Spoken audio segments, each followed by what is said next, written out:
Assalamualaikum warahmatullahi wabarakatuh. Selamat datang di channel saya. Ini adalah video pertama yang saya buat untuk membantu siswa-siswi kelas 10 dalam mempelajari mata pelajaran pendidikan kewarganegaraan. Di masa pandemi seperti sekarang ini, kita dituntut untuk tetap melakukan kegiatan pembelajaran seperti biasanya, walaupun dengan cara yang tidak biasanya. Jadi, guru tetap melaksanakan tugas profesinya sebagai pendidik untuk mendidik siswa dan juga mengajar, dan siswa tetap melaksanakan kewajibannya untuk belajar, yaitu secara daring. Baik, daripada berlama-lama mendengarkan alasan saya, kita masuk saja ke materi. Di video yang pertama ini, materi yang saya buat untuk kelas 10 semester 1 KD 3.1 yang berbunyi menganalisis nilai-nilai Pancasila dalam kerangka praktik penyelenggaraan pemerintahan negara. Untuk pengertian pemerintah, di sini saya mengambil pengertian dari seorang tokoh, Profesor Dr. M. Sholli Lubis. Kalian bisa lihat fotonya di sebelah. Menurut Profesor Dr. M. Sholli Lubis, pemerintah adalah seorang atau beberapa orang yang memerintah menurut hukum negerinya. Dari pengertian tadi kita bisa lihat kalau pemerintah itu hanya seorang atau beberapa orang saja. Seperti di Indonesia ini yang wilayahnya sangat luas dan juga penduduknya sangat banyak, tidak bisa kalau semua orang itu menjadi pemerintah. Karena terlalu banyak orang, terlalu banyak pendapat, terlalu banyak pilihan, akhirnya ya kalian bisa tahu sendiri, bingung ya. Oleh karena itu dipilih beberapa orang yang mewakili masing-masing daerahnya sebagai pemerintah dari daerah tersebut. Oke, kita lanjutkan. Mungkin yang sering kita sebut dengan pemerintah adalah orang-orang yang menjabat sebagai misalnya DPRD, DPR, bupati, gubernur, presiden, itu kita sering sebut sebagai pemerintah. Bisa juga pemerintah itu diartikan orang-orang yang mempunyai kekuasaan untuk membuat suatu kebijakan. Jadi mereka diberikan kekuasaan. Nah, kekuasaan itu siapa yang memberikan adalah kita sendiri. Kita memilih orang-orang tersebut. Jadi masyarakat wilayah memilih pemimpinnya masing-masing. Jadi memilih pemimpin itu bukan atas dasar keturunan, tetapi di Indonesia ini kita menggunakan sistem yang namanya demokrasi. Jadi orang yang mendapatkan suara terbanyak itu nanti yang bisa terpilih atau mewakili rakyatnya. Oke, tidak berpanjang lebar, karena kalau durasi video ini terlalu lama mungkin nanti kalian juga akan ngantuk dan juga tidak bisa berkonsentrasi lagi. Kita lanjut setelah pengertian dari pemerintah. Di sini kita akan membahas tentang sistem pemerintahan di Indonesia, lalu macam-macam kekuasaan negara, dan yang terakhir konsep pembagian kekuasaan di Indonesia. Indonesia ini menyusun suatu bentuk negara dan juga sistem pemerintahannya berdasarkan Undang-Undang Dasar 1945. Dalam pasal 1 ayat 1 Undang-Undang Dasar 1945 menegaskan bahwa negara Indonesia ini adalah negara kesatuan yang berbentuk republik. Seperti yang ditegaskan dalam Undang-Undang Dasar tadi, kalau negara Indonesia ini adalah negara kesatuan yang berbentuk republik. Jadi negara kesatuan itu walaupun wilayah Indonesia ini terdiri dari banyak sekali pulau dan tempatnya terpisah oleh perairan dan juga daratannya itu tidak menjadi satu semua antara wilayah provinsi satu dan yang lainnya, tetapi tetap satu kesatuan, yaitu Indonesia. Lalu republik itu adalah suatu bentuk negara yang tidak ada negara di dalam negara. Jadi tidak ada yang namanya negara bagian. Kalau yang ada negara bagian itu contohnya adalah negara Amerika Serikat. Jadi bentuknya adalah serikat atau federal. Di Amerika itu ada negara di dalam negara. Jadi wilayah Amerika itu bukan seperti Indonesia ini yang satu negara itu terdiri dari banyak provinsi, tapi kalau di Amerika itu satu negara terdiri dari negara lagi di dalam negaranya. Ini sepupunya sepupu, kemudian sepupunya lagi, ketemu sepupunya, dan sepupunya lagi, sepupunya dari sepupunya, sepupu dari sepupunya. Negara bagian kita menyebutnya ya. Lalu kita lanjut ke sistem pemerintahan. Sistem pemerintahan suatu bangsa ini tergantung sistem politiknya. Lalu sistem politiknya itu tergantung dengan ideologi yang digunakan. Jadi kalau kita mau berbicara tentang sistem pemerintahan, kita harus kembali dulu ke dasar, yaitu seperti yang kalian tahu kalau ideologi Indonesia ini adalah Pancasila ya. Jadi dasarnya adalah Pancasila. Lalu beralih ke sistem politik adalah sistem politik yang berdasarkan Pancasila. Nah, lalu lanjut lagi ke sistem pemerintahan, karena tadi saya bilang kalau sistem pemerintahan itu tergantung sistem politik dan sistem politik itu tergantung ideologi. Jadi kita balik, ideologi dulu lalu sistem politik, setelah itu baru sistem pemerintahan. Nah, sistem politik tadi adalah sistem politik yang berlandaskan Pancasila. Jadi tentu saja pemerintahannya akan sama, juga berlandaskan Pancasila. Kalau kita sebut lebih tepatnya pada sila kerakyatan yang dipimpin oleh hikmat kebijaksanaan dalam permusyawaratan perwakilan, atau Indonesia ini menggunakan sistem demokrasi.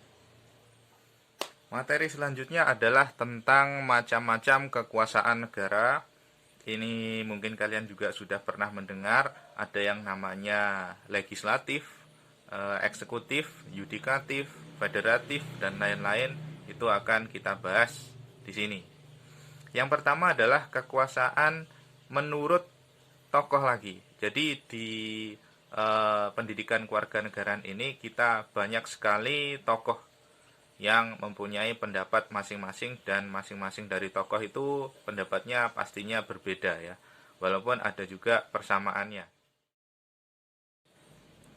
Tokoh yang pertama adalah John Locke.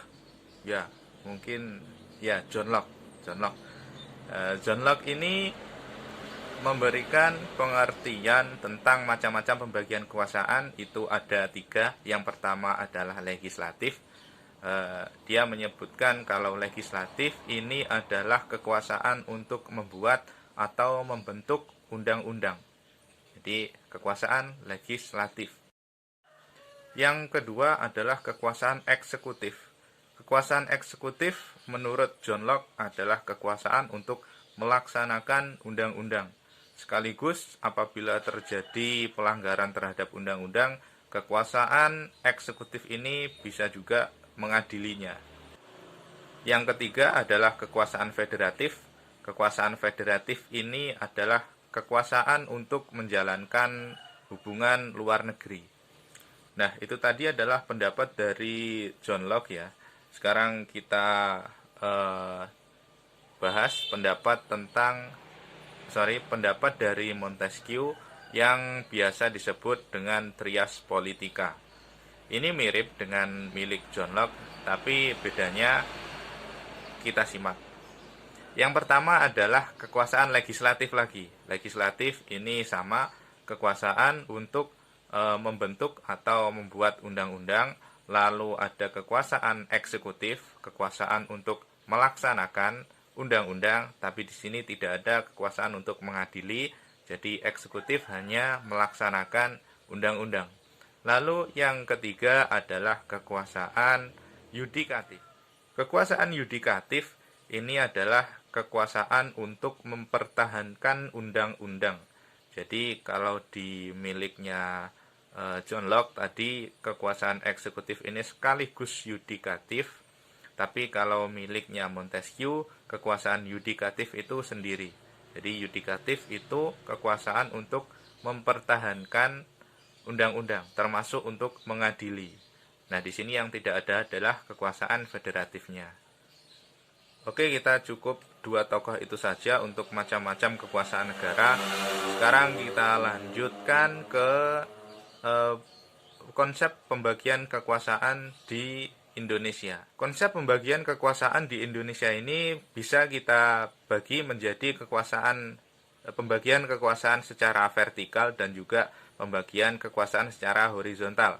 Seperti namanya, secara vertikal berarti ke atas ya. Ada yang berada di atas, pasti juga ada yang berada di bawah. Jadi ada hierarkinya. Ada kekuasaan yang lebih tinggi dan yang lebih rendah. Kalau secara horizontal berarti kekuasaan itu sama atau kedudukannya sama ya. Jadi sejajar. Pembagian kekuasaan secara horizontal dibagi menjadi 6. Tentunya masing-masing mempunyai dasar hukum seperti yang saya katakan tadi, kalau semuanya ini dilandasi hukum berdasarkan Undang-Undang Dasar 1945. Jadi ini adalah pengembangan dari macam-macam pembagian kekuasaan berdasarkan tokoh tadi, tapi seiring dengan berjalannya zaman, ya berkembangnya zaman, jadi mengalami pergeseran dan juga perkembangan. Sekarang ditambah menjadi ada 6. Yang pertama adalah kekuasaan konstitutif. Ada di pasal 3 ayat 1 Undang-Undang Dasar 1945. Lembaganya adalah MPR. Lalu kekuasaannya adalah mengubah dan menetapkan undang-undang dasar. Lalu sisanya ada 5 lagi, yaitu kekuasaan eksekutif. Diatur dalam pasal 4 ayat 1 UUD 1945, lembaganya adalah presiden, pengertiannya sama seperti sebelumnya, ini adalah kekuasaan untuk melaksanakan undang-undang. Selain melaksanakan undang-undang, karena kita berbicaranya di Indonesia, seorang presiden juga diberikan kewenangan untuk menyelenggarakan pemerintahan. Yang ketiga adalah kekuasaan legislatif, diatur dalam pasal 20 ayat 1 UUD 1945, lembaganya adalah DPR, kekuasaannya adalah membentuk undang-undang. Yang keempat adalah kekuasaan yudikatif. Ini diatur dalam pasal 24 ayat 2 Undang-Undang Dasar 1945, lembaganya adalah MA dan lembaga peradilan yang berada di bawahnya, dan juga ada MK. Sesuai dengan lembaganya, jadi tugas dari lembaga ini adalah mempertahankan undang-undang, atau kalau ada yang melanggar, ini bertugas untuk menindak atau mengadili. Yang kelima adalah kekuasaan inspektif atau eksaminatif, diatur dalam pasal 23E ayat 1 Undang-Undang Dasar 1945. Lembaganya adalah Badan Pemeriksa Keuangan atau disingkat BPK. Sesuai namanya, tugas lembaga ini adalah memeriksa penggunaan keuangan negara. Yang keenam adalah kekuasaan moneter. Ini diatur dalam pasal 23D Undang-Undang Dasar 1945. Lembaganya adalah Bank Indonesia. Bank Indonesia ini diberikan kekuasaan untuk menetapkan dan melaksanakan kebijakan moneter, mengatur dan menjaga kelancaran sistem pembayaran, serta memelihara kestabilan nilai rupiah. Nah, keenam kekuasaan tadi adalah pembagian kekuasaan secara horizontal di lingkup pemerintahan pusat ya. Jadi selain pemerintahan pusat, ada juga pembagian kekuasaan secara horizontal di lingkup pemerintahan daerah. Lalu pembagian kekuasaan selanjutnya adalah secara vertikal. Sebagai tugas, kalian cari pada pasal 18 Undang-Undang Dasar 1945. Sekian video dari saya. Video ini semoga dapat membantu kalian dalam mempelajari pendidikan kewarganegaraan.